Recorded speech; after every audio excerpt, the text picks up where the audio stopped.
Des jeunes filles et jeunes hommes en pleine activité champêtre. Ils essaient de mettre en pratique les techniques culturales de la tomate. Techniques apprises pendant 6 mois au groupe des IAE. Cette école de formation, située à Azaguié, à 40 km d'Abidjan, est le point de chute de 100 ex-migrants. Après avoir vécu les péripéties et misères de l'aventure vers l'Europe, ils sont rentrés au pays grâce à l'OIM, l'Organisation internationale pour les migrations. C'est le cas de Sekou, 2 ans passés au Maroc, avant de renoncer. Je me suis rendu dans le local de l'OIM à Rabat.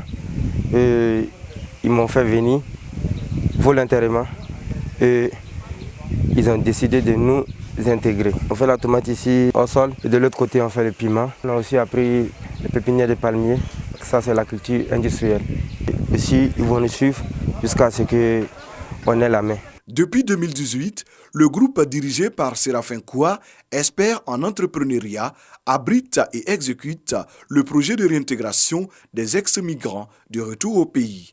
Il est financé par l'Union européenne avec l'appui technique de l'OIM. C'est nous qui avons choisi les secteurs d'activité. J'ai choisi l'agriculture parce que Papa Oufoué disait que le succès de ce pays repose sur l'agriculture. Et je pense que l'agriculture est un secteur pourvoyeur d'emploi. Le bâtiment parce que tout est à reconstruire dans notre pays et je pense que c'est aussi un secteur pourvoyeur d'emploi. Concernant le choix, ce sont des migrants, donc c'est l'OIM qui fait le profilage. Ici, il n'y a pas que les ex-migrants. 50 jeunes issus de la communauté ont été intégrés. Chantal en est une. Elle a choisi la production animale option poulet de chair. Au quotidien, elle et ses camarades veillent à l'alimentation et à la croissance des poussins. Allez, venez manger.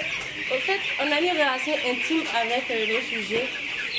En le parlant, en le observant, parce que souvent ils sont malades et ils sont dans leur coin. Il n'y a pas de problème pour le moment.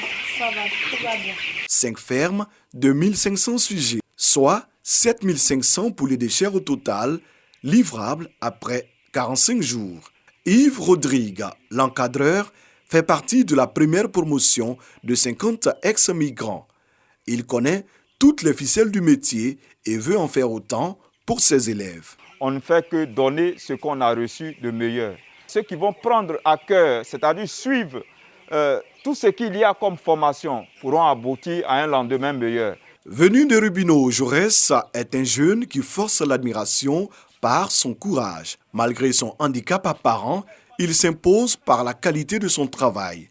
Son engagement est une vraie leçon de vie pour les ex-migrants. Ce que j'aimerais faire comprendre à mes frères, c'est qu'être un handicapé n'est pas une fatalité pour une personne. Quel que soit le domaine, j'arrive à m'exercer. On doit comprendre que même l'handicapé a sa place dans la société. À Azaguié, nous découvrons la culture du piment, appelé piment Bigson, une variété rentable pour les jeunes, déterminés à s'en sortir rapidement. Les gens demandent beaucoup sur le marché. Le prix minimum, c'est 2 500 par kilo.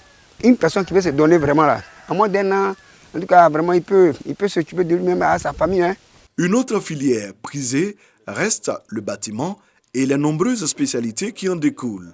75 jeunes, la moitié de l'effectif de ce programme, participent à la formation de type chantier-école, maçonnerie, carrelage, électricité, plomberie et les métiers du staff sont enseignés. À terme, les apprenants deviennent des maîtres artisans avec une autonomie totale. Lorsqu'ils sortent, vous pouvez les retrouver sur n'importe quel chantier, partout en Côte d'Ivoire, partout dans le monde. La formation prend également en compte l'aspect psychologique. Il s'agit de reforger le mental des ex-migrants et des éventuels candidats à la migration irrégulière. Chacun est venu avec une mentalité, les gens étaient découragés, il y avait la déception quelque part parce que vu ce qu'ils ont vécu de l'autre côté, ils étaient découragés de la vie. Donc on est passé par un développement personnel pour qu'il y ait une mentalité pour pouvoir faire ce projet-là. Malgré toute la bonne volonté des formateurs, certains jeunes abandonnent. Là où on parle, certains qui sont retournés, il y a certains qui sont repartis. Il y en a qui ne sont pas motivés. Il y a certains aussi pour des soucis de comportement peu recommandables ont dû se retirer du projet aussi.